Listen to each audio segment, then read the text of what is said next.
चलिए क्या पढ़ना है? वॉइस। वॉइस। वॉइस में क्या होता है? वॉइस। वॉइस क्या होता है? वॉइस। वॉइस का परिभाषा होगा क्रिया के जिस रूप से यह बोध हो कि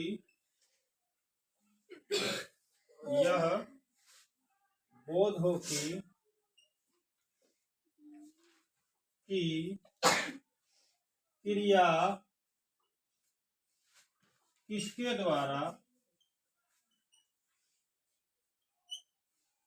द्वारा संपादित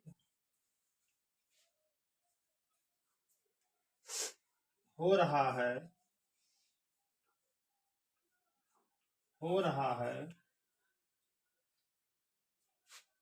उसे वाच्य कहते हैं। वाच्य वॉइस कहते हैं।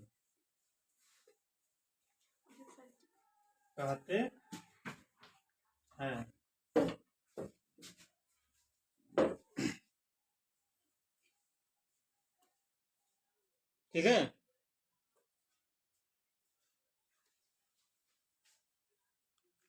वाच्य या वॉइस कहते हैं। ठीक है। मतलब हुआ कि क्रिया के 5 गो पांच गो स्वरूप होता है। हाँ, V1, V2, V3, V4। क्रिया अगर किसी वाक्य में प्रयोग है तो उसमें यह बतावे कि क्रिया का संपादन कौन कर रहा है, क्रिया को कौन कर रहा है, किसके द्वारा किया जा रहा है, तो उसको हम उस वाक्य को हम वॉइस कहेंगे। ठीक है। तब हम पहचानेंगे कि वह वाक्य वॉइस है। तो कौन वॉइस है? तो यहाँ पर जानेंगे कि वॉइस के 2 प्रकार होते हैं। वॉइस के 2 प्रकार होते हैं।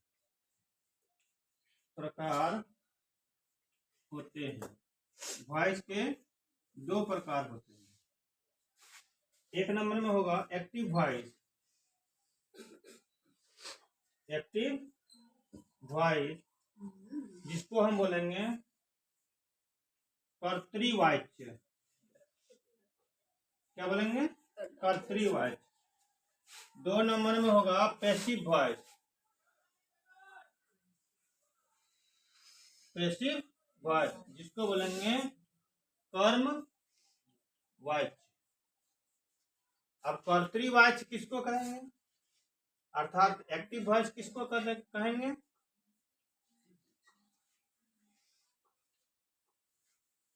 जिस वाक्य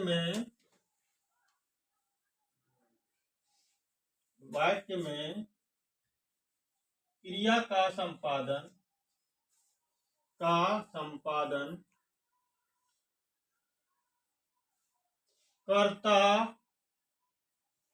करता हो, क्रिया का संपादन करता हो उसे एक्टिव वॉइस कहते हैं। एक्टिव वॉइस कहते हैं। ठीक है। एक्टिव वॉइस को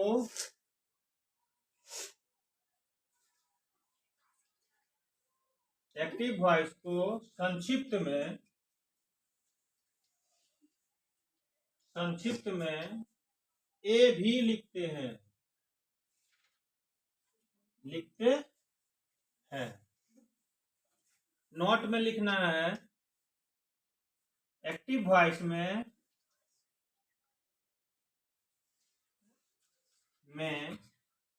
कर्ता दिखता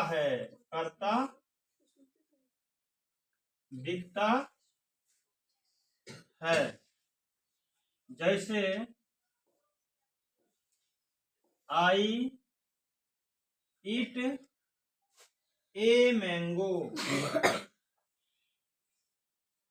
मैं एक आम खाता हूं या मैं आम खाता हूं। मैं आम खाता हूं। मैं आम खाता हूं। ध्यान दीजिएगा, मैं आम खाता हूं, यहाँ ए मैंगो है। ए मैंगो का मतलब सिंगुलर नंबर में आ गया। सिंगुलर में एक वचन, मैंगो माने एक आम, इसलिए यहाँ पर ए लगाया गया, ए मैंगो। ठीक है, लिखिए जल्दीबाजी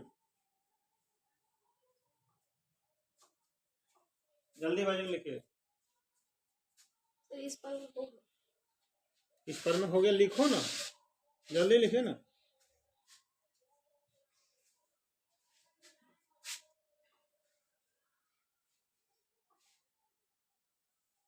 इस पर धीरे धीरे मिटाएं।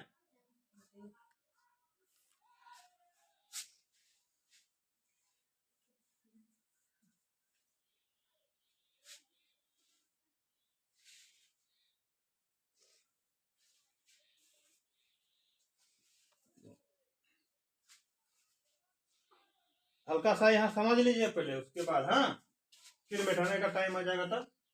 आई ईट ए मैंगो, मैं एक आम खाता हूं या मैं आम खाता हूं। इस वाक्य में अगर पूछा जाएगा कि आम खाने का या खाने का, कुल मिला के वर्ब हो गया यहाँ पर ईट। ईट मैंने खाना होता है, तो यहाँ ईट जो खाना है, यह खाने का काम कौन करता है? तो मैं। खाने का काम कौन कर रहा है? मैं। यहाँ काम करने वाला अर्थात कर्ता दिखता है, मैं। इस वाक्य में मैं आया हुआ है नहीं? जब पैसिव वॉइस समझेंगे तब पता चलेगा कि कर्ता कैसे दिखता है, कैसे दिखता नहीं है। पैसिव वॉइस यहाँ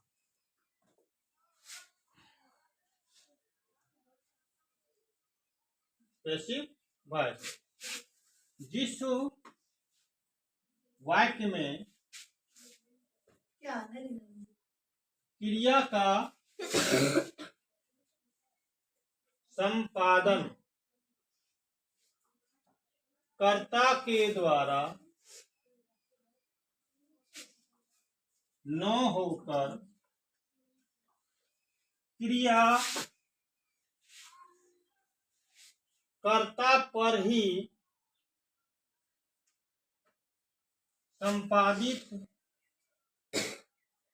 संपादित होता है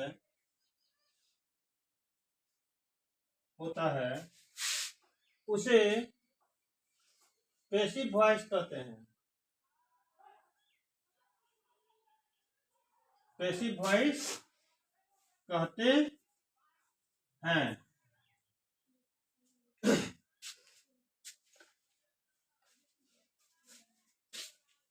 पैसिव वॉइस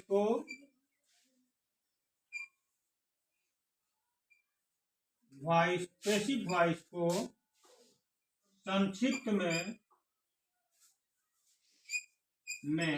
पी भी लिखते हैं। पी भी लिखते हैं। नोट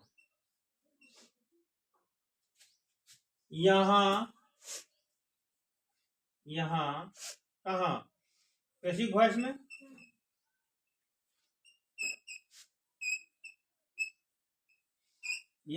पैसिव वॉइस में कर्ता नहीं दिखता है। नहीं दिखता है। गौण रहता है। क्या रहता है? गौण रहता है। गौण माने क्या हुआ? छिपा हुआ रहता है। गौण रहता है। या क्रिया किसी के द्वारा संपादित होता है। या क्रिया किसी के द्वारा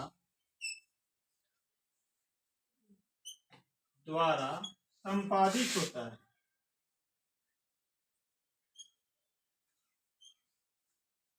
संपादित होता है। ठीक है। जल्दी से नोट कीजिए।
मतलब ताकि कुछ बोला बोले नहीं करना हो, चालू है।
चलिए सुनिए तब शुरू से एक बार।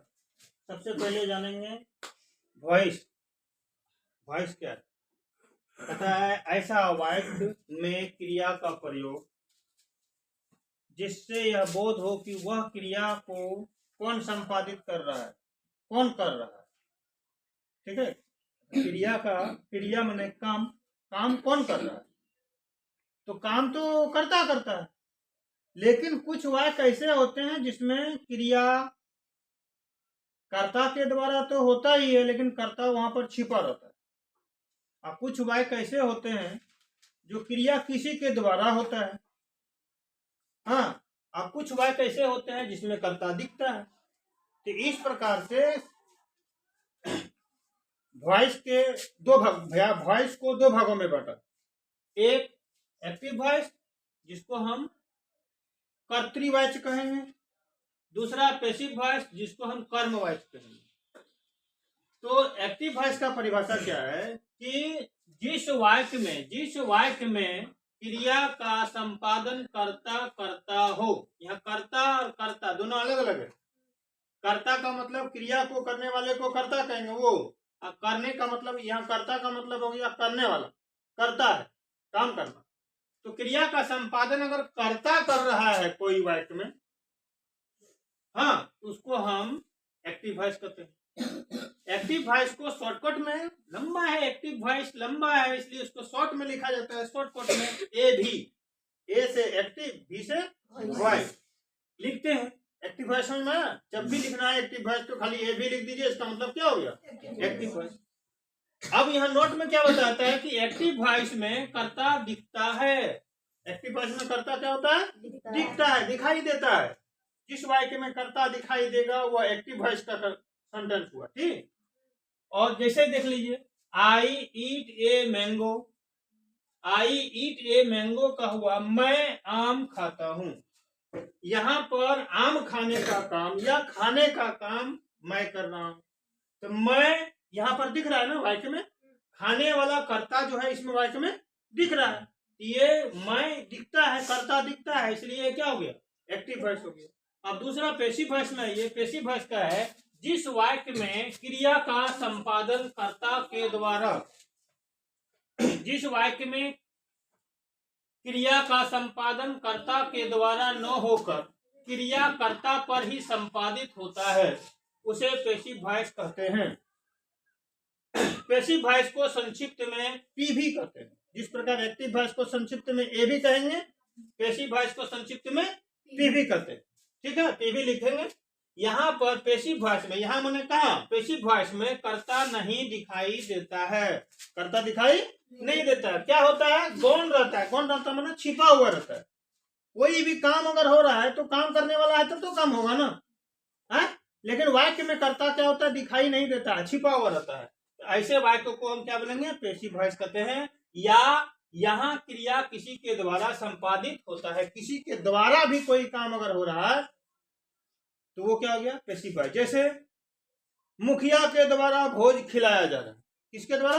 मुखिया के द्वारा भोज खिलाया जा रहा है, तो मुखिया खर्चा दे रहा है, लेकिन खिलाने वाला मुखिया नहीं है, खिलाने वाला परोसने वाला कोई और है, तो वहां कर्ता जो है मुखिया नहीं हुआ, जो खिला रहा है वो कर्ता हुआ, है कि नहीं? तो वो उस आदमी का नाम आया? नहीं आया, इसलिए वो तो क्या हो गया? पैसिव वॉइस हो गया। एक्टिव वॉइस, पैसिव वॉइस समझ में आया? जिस वाक्य में कर्ता दिखाई दे उसको एक्टिव वॉइस, जिस वाक्य में कर्ता दिखाई नहीं दे उसे पैसिव वॉइस। पैसिव वॉइस में एक और है कि किसी के द्वारा क्रिया हो रही है तो वह हो जाएगा पैसिव वॉइस, ठीक है? लिखने हो गया होगा। अब एक्टिव वॉइस से पैसिव वॉइस में बदलने के लिए मिटा सकते हैं? हाँ, मिटा देते हैं।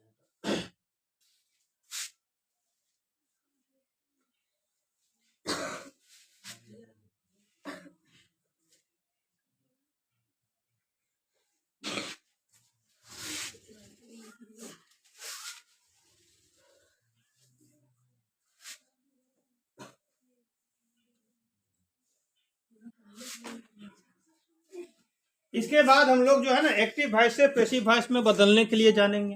तो एक्टिव वॉइस से पैसिव वॉइस में बदलने के लिए जो है हम लोगों को दो चीज को जानना जरूरी, तीन चीज को जानना जरूरी है। सबसे पहले क्या जानना जरूरी है? नॉमिनेटिव केस, नॉमिनेटिव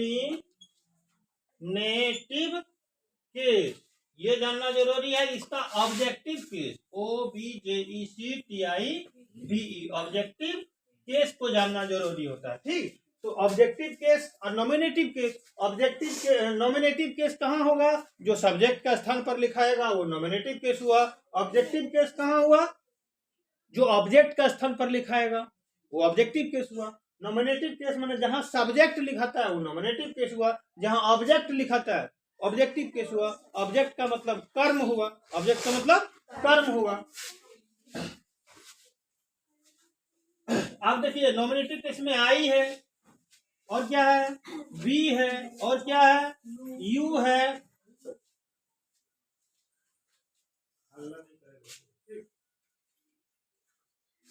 उसके बाद क्या है? यू है। यू के बाद क्या होगा? ही है। उसके बाद क्या हुआ? शी है। उसके बाद क्या हुआ? ईट है। उसके बाद क्या हुआ? दे है। और उसके बाद नाउन के रूप में या प्रोनाउन के रूप में आपका नाम, किसी का नाम राम, सीता, उमा, गीता, ये भी आएगा सब्जेक्ट का स्थान पर। माई मदर, योर फादर, ये सब भी आएंगे। तो आई का क्या होगा? Objective case me. वी का क्या होगा? अस। यू का यू ही होगा, ही का हिम होगा, सी का हर होगा, ईट का ईट ही होता है, और दे का डैम होगा। क्या होगा? डैम होगा। ठीक है, ये जानना जरूरी है कि आई को ऑब्जेक्टिव केस में लिखेंगे क्या लिखेंगे? मी लिखेंगे। वी के ऑब्जेक्टिव केस में क्या लिखेंगे? अस लिखेंगे। यू का ऑब्जेक्टिव केस में यू लिखेंगे। ही का ऑब्जेक्टिव केस में ही लिखेंगे। सी का ऑब्जेक्टिव केस में हर लिखेंगे। ईट का ऑब्जेक्टिव केस में ईट लिखेंगे। और दे का डैम लिखना है। ठीक है, अब देखिए बनाना है। कैसे बनाना है? तो क्या लिखेंगे हम? एक्टिव वॉइस से पैसिव वॉइस में बदलने के नियम। अब यहाँ पर स्टार लगाना है, लिखना है, लिखते जाओ। एक्टिव वॉइस से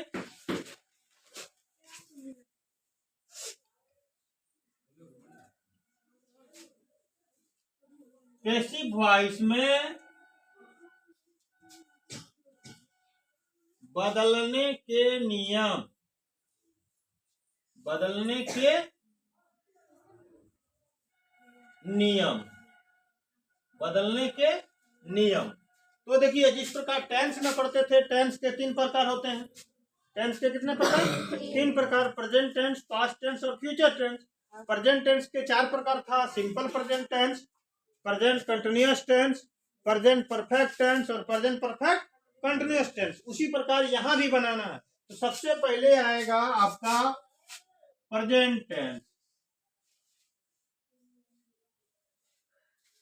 और प्रेजेंट टेंस के पहला प्रकार में आएगा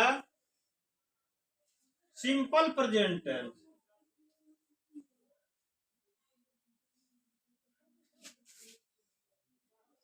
सिंपल प्रेजेंट टेंस, इसका पहचान होता है, इसका पहचान क्या होता है? जिस हिंदी वाक्य के अंत में ता है, ती है, ते हैं, ता हूं, ती हूं आदि, ये सभी आएंगे तो उसको हम क्या जानेंगे? वो सेंटेंस सिंपल प्रेजेंट टेंस का है।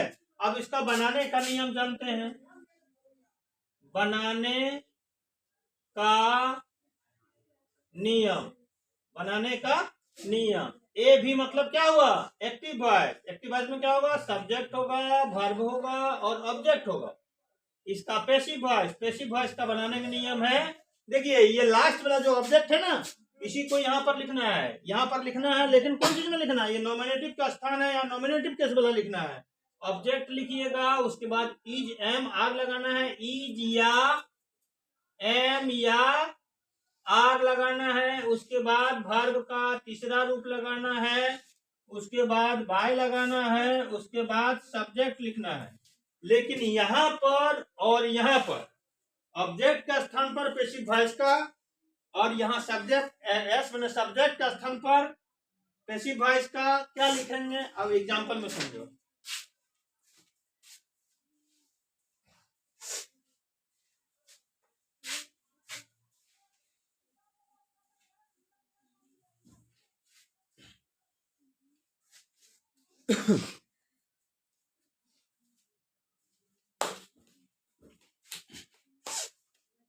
हमको बतलाने दे लो साक्षी, उसके बाद उतरना तुम लोग। चलिए उदाहरण में समझिए। उदाहरण में समझिए, अगर कोई सेंटेंस का एक्टिव वॉइस में रहेगा आई ईट ए मैंगो।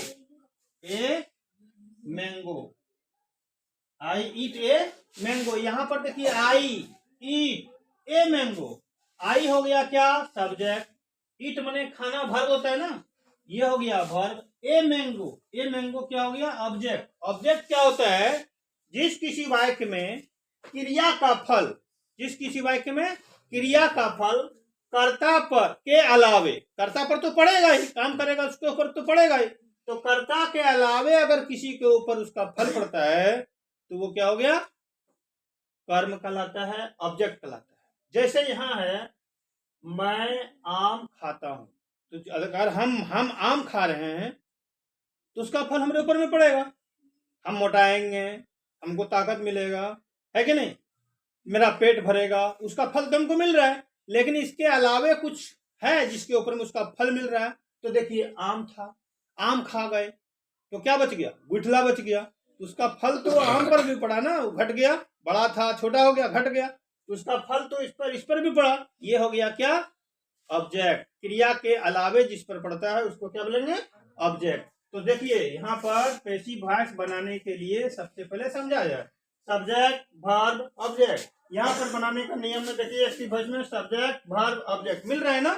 और यहाँ देखिए इसका नियम है पहचान, ता है, टी है, ता हूं। लास्ट में देखिए मैं आम खाता हूं, मैं आम खाता हूं। तो सिंपल प्रेजेंट टेंस ट्रांसलेट बनाने के क्रम में देखे होंगे लास्ट में देखिए क्या लिखा हुआ है? ता है, ता हूं, है ना। यहाँ क्या होगा? खाता हूं। क्या होगा? खाता हूं। यहाँ चांद बिंदु लगेगा दुर्गा को, ठीक है। तो देखिए मिल रहा है ना। अब इसका पैसिव बनाने के लिए क्या बोला है? सबसे पहले क्या लिखना है? ऑब्जेक्ट, है ना। सबसे पहले क्या लिखना है? सबसे पहले ऑब्जेक्ट लिखना है। ऑब्जेक्ट में देखिए क्या लिखा है? A mango. तो नॉमिनेटिव केस में देखते होंगे ए मैंगो के बारे में नहीं था, इसलिए ए मैंगो के बदले में यहाँ पर ए मैंगो ही लिखेंगे, ए मैंगो ही लिखेंगे। उसके बाद यहाँ क्या बता रहा है? इज लगाइए, चाहे एम लगाइए, चाहे आर लगाइए। अब जो मन करेगा सो लगा देंगे, सो बात तो नहीं है, गलत हो जाएगा ना। इसके अनुसार सब्जेक्ट के अनुसार लगेगा। सब्जेक्ट में ए मैंगो, ए मैंगो सिंगुलर हुआ, क्या हुआ? सिंगुलर। और सिंगुलर के साथ में क्या लगता है? इज लगता है। तो यहाँ लिखेंगे इज, ए मैंगो इज। उसके बाद यहाँ क्या लिखा है? वर्ब 3। देखिए वर्ब क्या है? क्रिया। क्रिया क्या है? ईट। ईट का वर्ब 3 क्या होगा? ईट, एट, ईटेन। यहाँ लिखाएगा ईटेन। उसके बाद क्या लिखना है? उसके बाद क्या लिखना है? बाय। यहाँ हम लिखेंगे बाय। उसके बाद क्या लिखना है? सब्जेक्ट। यहाँ क्या लिखना है? सब्जेक्ट। अब देखिए सब्जेक्ट में क्या है? यहाँ पर आई, लेकिन सब्जेक्ट लिखना है। तो सब्जेक्ट जो लिखना है तो ये सब्जेक्ट है, लेकिन यहाँ स्थान कौन चीज का हो गया? ऑब्जेक्ट का। इसलिए लिखाएगा कौन सी? Objective case. अभी तुरंत देखे होंगे आई का ऑब्जेक्टिव केस में क्या होता है? मी। यहाँ पर क्या लिखाएगा? मी। बस एक्टिव से पैसिव बन गया। ठीक है, ठीक है, उतारिए अब।